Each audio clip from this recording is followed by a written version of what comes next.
aretina dia tezitezim-po dia ohatran'ny tsy dia nitabataba. Tamin'ny voalohany zany a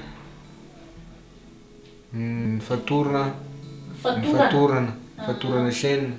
Mavesatra be zany ho an'ny fianakaviana raha ohatra ka hoe misy marary saina ao an-trano. Les gens ici à Madagascar pensent que la maladie mentale est une sorte de sort jeté et qui ne nécessite pas des soins, alors que les maladies mentales est une maladie comme tant d'autres maladies qu'on peut soigner. La santé mentale à Madagascar, c'est vraiment un problème de santé publique. Parce qu'il y a pas mal de gens qui ne sont pas pris en charge là actuellement, qui sont dans la rue. Des fois, ils sont rejetés par la famille. Pour permettre une meilleure prise en charge des personnes souffrant de troubles mentaux dans les pays en développement, Sanofi lance dès 2008, en partenariat avec l'Association mondiale de psychiatrie sociale et des acteurs locaux, un programme d'accès aux soins en santé mentale dans plusieurs pays. Cette initiative permet de sensibiliser les communautés, de former des professionnels de santé et de prendre en charge des patients. À Madagascar, c'est en 2013 qu'avec le ministère de la Santé, un programme d'accès aux soins en santé mentale est mis en place. Nous, les psychiatres, nous sommes peu nombreux. Nous avons à peu près une vingtaine de psychiatres. Et la plupart des psychiatres, ça reste tout le temps dans les grandes villes.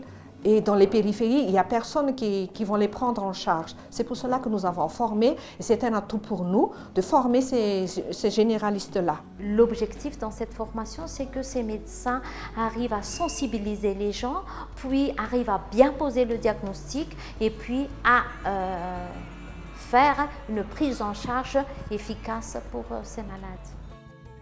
Une centaine de médecins généralistes ont été formés par des spécialistes en psychiatrie à la prise en charge des troubles mentaux. C'est le cas du docteur Andriana Solo.